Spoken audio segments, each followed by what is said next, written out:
स्वागत है आप सभी का फोटो यात्री चैनल में। आज हमारा सफ़र है मणिकरण की तरफ। कुल्लू से होते हुए और पार्वती नदी के किनारे किनारे हम पहुंचेंगे मणिकरण, जो यहाँ कुल्लू से 40 किलोमीटर की दूरी पर स्थित है। वहां पहुंचकर हम गुरुद्वारे जाएंगे, राम मंदिर जाएंगे, रघुनाथ जी मंदिर जाएंगे और सबसे अंत में हमारे पास होगा विस्मित कर देने वाला शिव मंदिर। और इन सब जगहों पर हम जाएंगे, तस्वीरों को लेंगे और आपको दिखाएंगे कि कितना खूबसूरत हमारा सफ़र हुआ है। तो इस सफ़र के साथ बने रहने के लिए देखते रहिए इस वीडियो को अंत तक।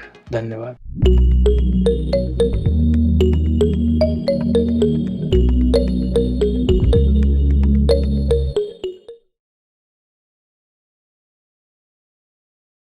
स्वागत है आप सभी का फोटो यात्री चैनल में। आज हम हैं तीर्थराज मणिकरण में। यहाँ पर शिव भगवान का एक बहुत बड़ा और अद्भुत मंदिर है, जहाँ पर गर्म पानी का सोता निकलता है। यहाँ बहुत से लोग आते हैं और भगवान शिव के दर्शन करने के साथ साथ चावल और चने एक थैली में बांधकर उस कुंड में डालते हैं, जहाँ से गर्म पानी का सोता निकलता है। और उसको 10 से 15 मिनट पकाने के बाद वो या तो यहाँ ग्रहण करते हैं या घर लेकर जाते हैं और प्रसाद के रूप में उसको ग्रहण किया जाता है। ये जो पूरा मंदिर परिसर है वो बहुत ही अद्भुत तरीके से बनाया हुआ है। यहाँ जब आप चलेंगे तो आपके पैरों पर भी गर्माहट महसूस होगी। जो गर्म पानी नीचे सोतों से निकलता है, उनकी गर्माहट पैरों में महसूस होती है। यहाँ जगह जगह जो फर्श है वो गर्म है। यहाँ गर्म गर्म पानी के सोते जगह जगह से निकलते हैं। इसी के बीच में धुएं और भाप के गुब्बारे जो बनते हैं, उससे देवी जो मूर्तियां हैं वो अलग अलग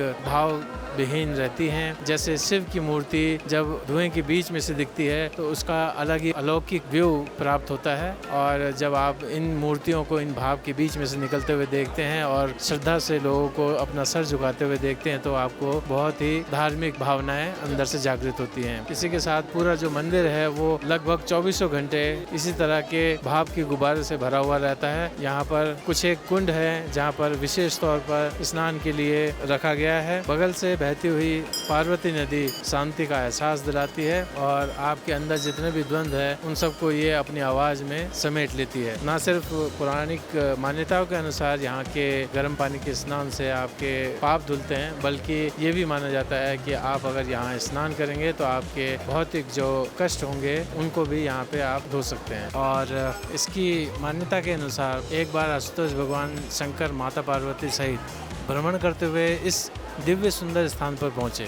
यहाँ की अलौकिक सुंदरता के कारण भगवान शंकर तथा माता पार्वती ने 11,000 वर्ष तक यहाँ निवास किया तथा तपस्या में लीन रहे। एक बार जल क्रीड़ा करते हुए पार्वती जी के कान आभूषण की एक मणि जल में गिर गई और पाताल लोक में चली गई। खोई हुई मणि को ढूंढने के लिए भगवान शंकर ने अपने गणों को आदेश दिया। काफी ढूंढने पर जब मणि ना मिली तो भगवान शंकर क्रोधित हो उठे और उन्होंने अपना तीसरा नेत्र खोला। सारी सृष्टि कंपायमान हो उठी, देवता भयभीत हो गए। शंकर जी के तीसरे नेत्र से माँ नैना भगवती प्रकट हुई। आज भी मणिकरण गांव के बीच में नैना भगवती का भव्य मंदिर और भगवती का रथ विराजमान है। नैना भगवती पाताल लोक गई और शेषनाग को कान की मणि के बारे में अवगत कराया। शेषनाग ने जोर का फुंकारा छोड़ा, जिससे इस स्थान पर मणि पृथ्वी से गर्म जल का फुहारा प्रकट हो गया। गर्म जल के फुहारों से पार्वती जी के आभूषण की मणि के साथ अन्य बहुत सी मणियां निकल गई। पार्वती जी ने अपनी मणि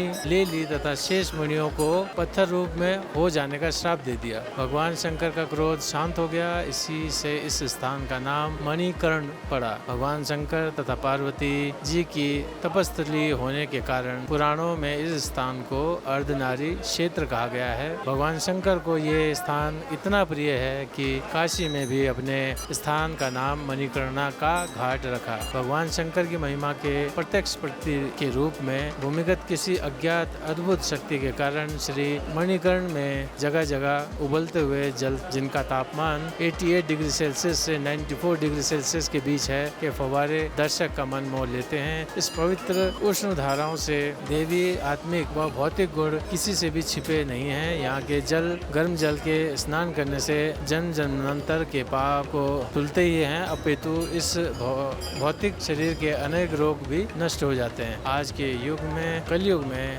ये तीर्थ सब सिद्धियों को प्रदान करने वाला तथा से ही मोक्ष देने वाला है। तो चलिए अब हम चलते हैं रघुनाथ जी मंदिर। ये जो मंदिर है ये राजा जगत सिंह ने वर्ष 1637 से 1662 ईस्वी तक जो शासन किया था उस दौरान बनवाया था। उस समय कुल्लू रियासत की राजधानी नग्गर हुआ करती थी और कहा जाता है कि राजा जगत सिंह के शासन काल में मणिकर्ण घाटी के गांव टिपरी में एक गरीब ब्राह्मण दुर्गादत्त रहता था। उस गरीब ब्राह्मण ने राजा जगत सिंह को किसी गलतफहमी के कारण आत्मदाह कर लिया। गरीब ब्राह्मण के इस आत्मदाह का दोष राजा जगत सिंह को लगा। इससे राजा जगत सिंह को भारी ग्लानि हुई और कई इतिहासकार तो बताते हैं कि इस दोष के कारण राजा को एक असाध्य रोग भी हो गया था। दामोदर दास वर्ष 1651 में श्री रघुनाथ जी और माता सीता की प्रतिमा को लेकर गांव मकड़ा पहुंचे। माना जाता है कि ये मूर्तियां त्रेता युग में भगवान श्री राम के अश्वमेघ यज्ञ के दौरान बनाई गई थी। वर्ष 1653 में रघुनाथ जी की प्रतिमा को मणिकर्ण मंदिर में रखा गया और वर्ष 1660 में इसे पूरे विधि विधान से कुल्लू के रघुनाथ मंदिर में स्थापित किया गया था। राजा ने अपना सारा राजपाट भगवान रघुनाथ जी के नाम कर दिया तथा स्वयं उनके छड़ीदार बने। कुल्लू के 365 देवी देवताओं ने भी श्री रघुनाथ जी को अपना इष्ट मान लिया। इससे राजा को कुछ रोग से मुक्ति मिली। अब हम चलते हैं भगवान राम के प्राचीन मंदिर जो मणिकर्ण में है। भगवान राम की मूर्ति को जब अयोध्या से कुल्लू लाए थे तो इस मूर्ति को पहले मणिकर्ण लाया गया था। मणिकर्ण में भगवान राम का प्राचीन मंदिर है।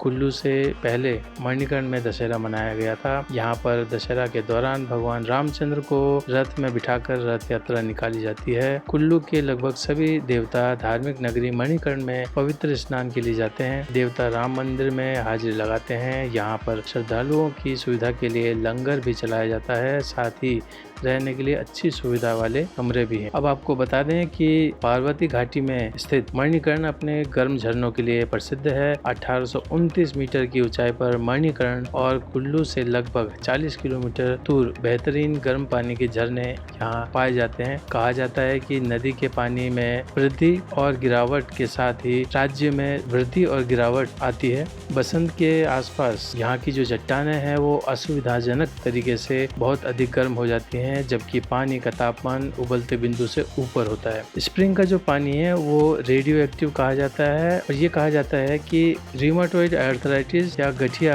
के रोग और इसी तरह की बीमारियों से पीड़ित जो पेशेंट हैं उनके लिए यहाँ का पानी फायदेमंद होता है। इस पूरे मणिकर्ण में रघुनाथ जी, राम मंदिर और गुरुद्वारा तीनों होने के कारण मणिकर्ण न सिर्फ हिंदुओं के लिए बल्कि सिखों के लिए भी एक पसंदीदा तीर्थ स्थल और पर्यटक स्पॉट है। तो यहाँ पर हमने अलग अलग भक्तों के फोटोज लिए हैं।